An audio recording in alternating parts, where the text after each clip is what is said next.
introduction to Joshua. Land flowing with milk and honey, promised land, holy land, Canaan land, the land. Joshua, Moses' successor as leader of Israel, was poised at the river Jordan to enter and take possession of Canaan, an unremarkable stretch of territory sandwiched between massive and already ancient civilizations. It would have been unimaginable to anyone at that time that anything of significance could take place on that land. This narrow patch had never been significant economically or culturally, but only as a land bridge between two great cultures and economies of Egypt and Mesopotamia. But it was about to become important in the religious consciousness of humankind in significant ways. This land would come to dwarf everything that had gone on before and around it. The people of Israel had been landless for nearly 500 years. Their fathers, Abraham, Isaac, Jacob, and his 12 sons, had been nomads in the land of Canaan. That was followed by a long period of slavery in Egypt, over 400 years. A miraculous deliverance into freedom led by Moses, and then 40 years of testing and training for living as a free people under God's guidance and blessing. The company camped at the Jordan on the day that opens the book of Joshua had nearly half a millennium of slavery behind them. They were a dispossessed, ragtag crew, and only very recently set free. The transition from being landless slaves to land-holding free men and women was huge. Joshua leads the transition, first in taking the land, chapters 1 through 12, then in distributing it among the 12 tribes, which is chapters 13 through 22, and concluding with a solemn covenant witness, chapters 23 through 24, that bound the people to the gift of land and the worship of the God from whom they received it. For most modern readers of Joshua, the toughest barrier to embracing the story as sacred is the military strategy of, quote, holy war. What I have translated as the, quote, holy curse. Killing everyone in the conquered cities and totally destroying all of the plunder, both the animals and the goods. Massacre and destruction.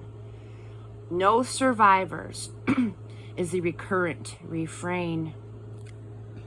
We look back from our time in history and think, how horrible. But if we were able to put ourselves back in the 13th century BC, we might see it differently. For that Canaanite culture was a snake pit of child sacrifice and sacred prostitution, practices ruthlessly devoted to using the most innocent and vulnerable members of the community, babies and virgins, to manipulate God or gods for gain. As the book of Joshua takes the story of salvation forward from the leadership and the teaching of Moses, it continues to keep us grounded in places and connected to persons, place names, personal names, hundreds of them. What we often consider to be the subjects of religion, ideas, truth, prayers, promises, beliefs, are never permitted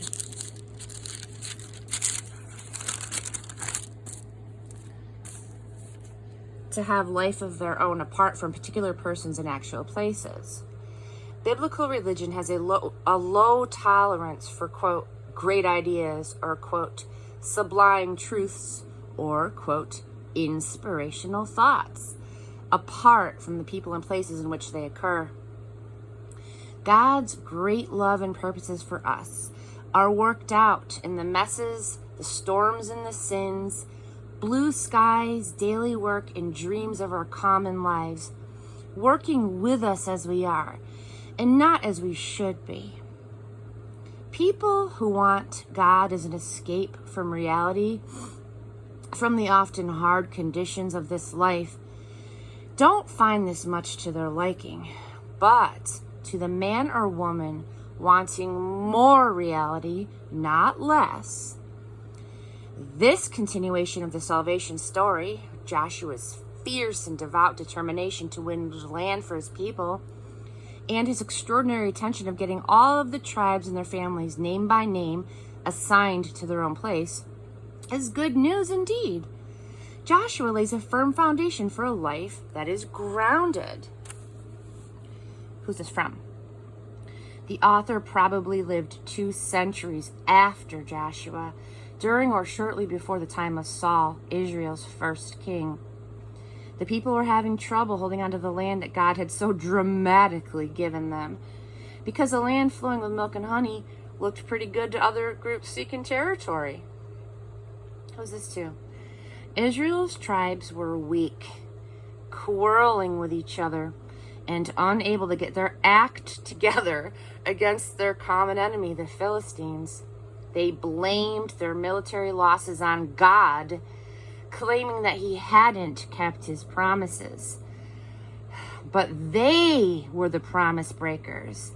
They said that they believed in God, but they lived as though God were irrelevant. God wasn't about to give them the help that he gave Joshua's generation when they were dabbling in the same disgusting practices that had made God so mad at the Canaanites. When was this written? Possibly 1240 through 1220 BC.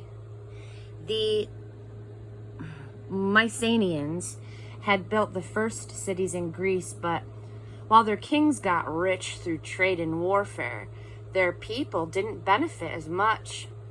Mycenaean kings fought a famous war against Troy, a rich commercial city on the coast of what is now Turkey.